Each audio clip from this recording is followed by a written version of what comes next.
Facebook পেজে reels upload করতে করতে আমরা অনেক বেশি হতাশ হয়ে যাই যখন দেখি যে আমাদের ফেসবুক পেজে রিলসের মধ্যে ভিউ আসে না। আর দেখবেন যে অন্য একজন ফেসবুক পেজে রিলস আপলোড করলে 20 লাখ 30 লাখ ভিউ চলে আসে। এখন কিভাবে আপনিও আপনার ফেসবুকের প্রত্যেকটা রিলস ভিডিওতে লাখ লাখ ভিউ নিয়ে আসতে পারবেন? এখন ফার্স্ট অফ অল বলি, এখন আমরা রিলস আপলোড করার ক্ষেত্রে আমরা যে ভুলটা সবচেয়ে বেশি করি সেটা হচ্ছে যে আমরা কিন্তু ইউটিউবে যেরকম শর্ট আপলোড করে 1 মিনিটের ভিতরে রাখি, সেম কিন্তু আপনি ফেসবুকে যখন রিলস আপলোড করবেন আপনি 1 মিনিটের ভিতরে রাখার ট্রাই করবেন। এখন আমরা কী করি, আমাদের রিলসটাকে আমরা 90 সেকেন্ডও দিয়ে দিই, অনেক আছে 90 সেকেন্ড দিয়ে দিই। আপনি কখনও 90 সেকেন্ড দিবেন না, কেননা 1 মিনিট 20 সেকেন্ড কিন্তু দেওয়া যাবে টাইম। কখনও আপনি এই ভুলটা করবেন না। আপনি অবশ্যই আপনার রিলসের এখন ডিউরেশনটা কত রাখবেন, রিলসের ডিউরেশনটা আপনি অবশ্যই 20 থেকে 30 সেকেন্ডের মধ্যে রাখার চেষ্টা করবেন।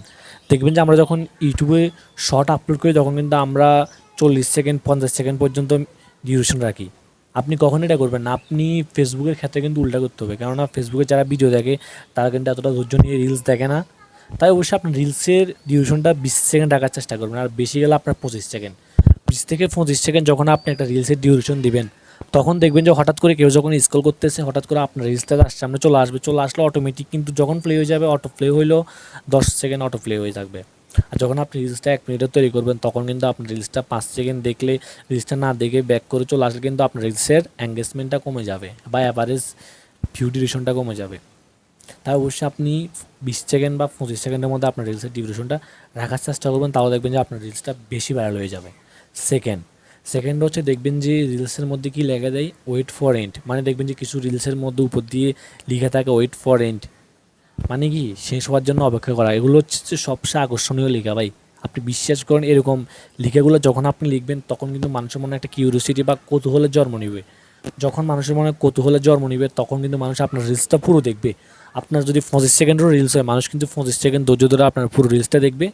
যখনই 25 সেকেন্ডের রিলসটা আপনার পুরো দেখবে তখনই কিন্তু আপনার রিলসের যে এঙ্গেজমেন্টটা আছে এঙ্গেজমেন্টটা হাই হয়ে যাবে। এঙ্গেজমেন্টটা হাই হয়ে গেলে কিন্তু আপনার রিলসটাও ভাইরাল হয়ে যাবে। তাই অবশ্যই আপনি রিলসের মধ্যে দেখবেন এডিট করে, আপনি এডিট করার টাইমে টেক্সট অ্যাড করা যায়, টেক্সট অ্যাড করে ওয়েট ফর ইন্ড এটা আপনি লিখে দিবেন, রিলসের মধ্যে বড় করে লিখে দিবেন।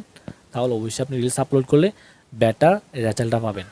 তারপর থার্ড, আপনি অবশ্যই রিলসের মধ্যে হ্যাশট্যাগটা ইউজ করবেন ভাই। আমরা রিলসের মধ্যে বেশিরভাগ মানুষই দেখি যে হ্যাশট্যাগ ইউজ করে না, শুধুমাত্র রিলসের টাইটেলটা দিয়ে কোনো মতো রিলসটা আপলোড করে দিতে পারলে মনে হয় রিলসটা আপলোড করলে ভাইরাল হয়ে যাবে। এমনটা কখনো হবে না।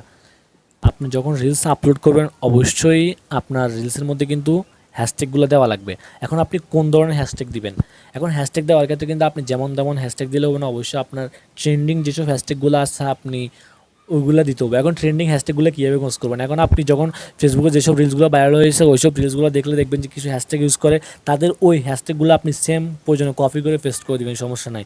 আর না হলে আপনি ওরা যেই হ্যাশট্যাগুলো ইউজ করছে আপনি সেম হ্যাশট্যাগুলো ইউজ করবেন। আর না হলে আপনি গুগলের সাহায্য নিতে পারেন। গুগলে আপনি জাস্ট সার্চ করবেন ফেসবুক রিলস হ্যাশট্যাগ ট্রেন্ডিংগুলা, বা লিখবেন যে Facebook reels trending hashtag, Facebook reels hashtag ট্রেন্ডিংটা লিখলে হয়ে যাবে যে ফেসবুক বর্তমান সময়ে কোন ধরনের হ্যাশট্যাগুলো ট্রেন্ডিং আছে বা ট্রেন্ডে আছে, ওই হ্যাশট্যাগুলো আপনি গুগল দিয়ে দিবে, আপনি সেম ওই হ্যাশট্যাগুলো আপনার ভিডিওতে ইউজ করবেন।